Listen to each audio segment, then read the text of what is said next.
और डीआईएस के आंकड़े देख लेते हैं, उसके बाद हम समझेंगे कि आज भारतीय बाजारों के लिए अहम स्तर कौन से होंगे।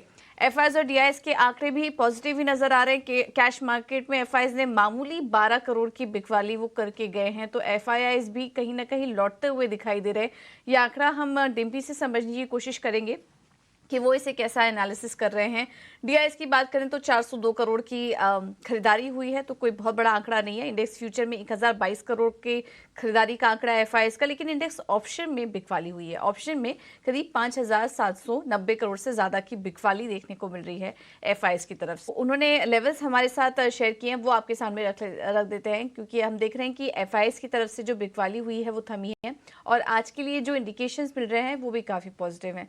तो उसको देखते हुए आज जो अहम रेजिस्टेंस नजर आ रहा है भारतीय बाजारों के लिए वो 19,400 से 19,500, जिसको कि गिफ्ट निफ्टी इंडिकेट भी कर रहा है। और हमने देखा कि शुक्रवार को भारतीय बाजारों की जो क्लोजिंग हुई है वो भी 19,200 के पास देखने को मिली है। तो आज ये एक काफी अहम रेजिस्टेंस लेवल होगा जिसको कि बाजार टेस्ट कर सकता है। और नीचे की तरफ अब जो सपोर्ट लेवल दिखाई दे रहा है वो 19,100 से 19,000 का है। तो इस रेंज में बाजार कारोबार करता हुआ नजर आएगा, इस पर आप नजर रखिए।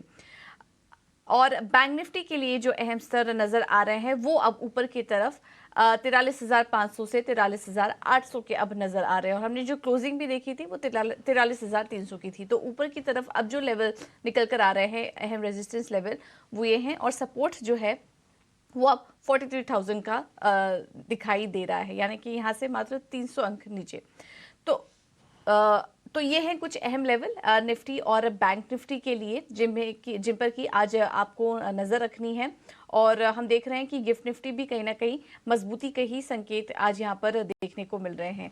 तो ये है बैंक निफ्टी और निफ्टी के लिए अहम लेवल्स। और हमने देखा था कि बैंक निफ्टी में शुक्रवार को भी 300 अंकों की तेजी देखने को मिली थी। आज भी अगर रैली कंटिन्यू हुई तो ये कुछ लेवल्स हैं जो कि आज बाजार टेस्ट करेगा, तो इस पर आप नजर रखिए। और अब आगे बढ़ते हैं और कुछ ही देर में हमारे साथ नीलेश भी मौजूद होंगे जिनसे कि बाजार पर रणनीति समझने की कोशिश करेंगे। हमारे साथ फोन लाइन पर डिम्पी भी जुड़ चुके हैं, चलिए पहले उनसे समझ लेते हैं कि आज के लिए अहम लेवल्स कौन से इंपॉर्टेंट होंगे। ओके, ऑलराइट, चलिए माफ कीजिएगा, नीलेश पावस्कर हमारे साथ जुड़ चुके हैं बाजार पर रणनीति देने के लिए। Nilesh, good morning. सबसे पहले तो निफ्टी और बैंक निफ्टी पर बताइए आज क्या करें, क्योंकि संकेत तो काफी अच्छे मिल रहे हैं ग्लोबल मार्केट से। उसको देखते हुए किस लेवल पर आज खुलने के संकेत आप देख रहे हैं बाजार के लिए, और क्या आज की जो तेजी है वो टिकाऊ रहेगी? ऐसे में कोई ट्रेड लेना चाहिए इंडेक्स पे? देखिए, डेफिनेटली बाजार में जो तेजी आ रही है, जिसको मैंने पहले भी कहा था कि एक तेजी वाली रैली जिसको हम लोग कहते हैं, तो जनरली मुझे लग रहा है कि मार्केट एक बार के लिए यहाँ से 19,440 19,500 ये लेवल तक भी चल सकता है। लेकिन एक चीज का ध्यान रखना चाहिए कि वो एरिया आपका प्रॉफिट बुकिंग का होना चाहिए। धीरे धीरे अपने लॉन्ग्स को वहां पे एग्जिट करके फ्रेश शॉर्ट्स की पोजीशंस ऊपर के साइड में आपको बनानी चाहिए, क्योंकि बाजार का ओवरऑल जो स्ट्रक्चर है वो मुझे वीक लग रहा है। लेकिन जो एक काउंटर मूव आया है उसको अगर आपको प्ले करना होगा तो आपको स्ट्रिक्टली स्टॉप लॉस जो होगा वो 19,200 ये लेवल के ऊपर आपको रखना पड़ेगा। लेकिन हायर साइड के ऊपर एक 19,380, 19,440 और 19,500 ये लेवल के ऊपर आपको धीरे धीरे करके अपनी पोजीशंस को क्या करके चलना चाहिए, एग्जिट करके चलना चाहिए और हायर लेवल के ऊपर शॉर्ट करके चलना चाहिए। बैंक निफ्टी जब तक 43,200 ये लेवल को मेंटेन कर देता है तब तक यहाँ से एक बाउंस बैक शार्प देखने को मिल सकता है। हायर साइड में एक रेजिस्टेंस लेवल है 43,800 से लेके 44,200, वहां पे आपको देखना पड़ेगा कि मार्केट कैसे कंसोलिडेट करता है और हायर लेवल पे फिर से एक बार के लिए सेलिंग प्रेशर देखने को मिल सकता है। तो अगर आप लॉन्ग हो तो बैंक निफ्टी में 43,200 और निफ्टी में 19,200 ये आपको स्टॉप लॉस रखना पड़ेगा।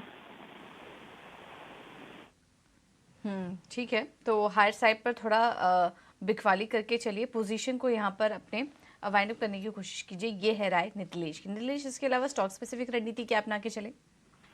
देखिए, दोनों स्टॉक मेरे बाय साइड के हो गए। मुझे लग रहा है कि यहाँ पे अच्छा खासा मोमेंटम देखने को मिल सकता है। पिडिलाइट में हमें बाइंग कॉल लेके चलेंगे। 2465 एक इम्पॉर्टेंट लेवल है, इसके ऊपर निकलेगा तो हम लोग बाइंग करके चलेंगे। 2430 रुपए हमारा स्टॉप लॉस होगा।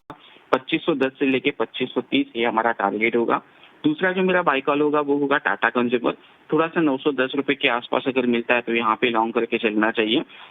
890 रुपए का स्ट्रिक्टली स्टॉप लॉस हम लोग मेंटेन करेंगे। 940 से लेके 950 ये टारगेट के लिए हम लोग प्लान करेंगे। थोड़ा सा ये वीक के लिए मैं प्लान करूंगा लेकिन कंडीशन एक ही होगा, अगर कुछ बड़ा गैप अप या फिर गैप डाउन होता है तो स्टॉक को अवॉइड करना चाहिए।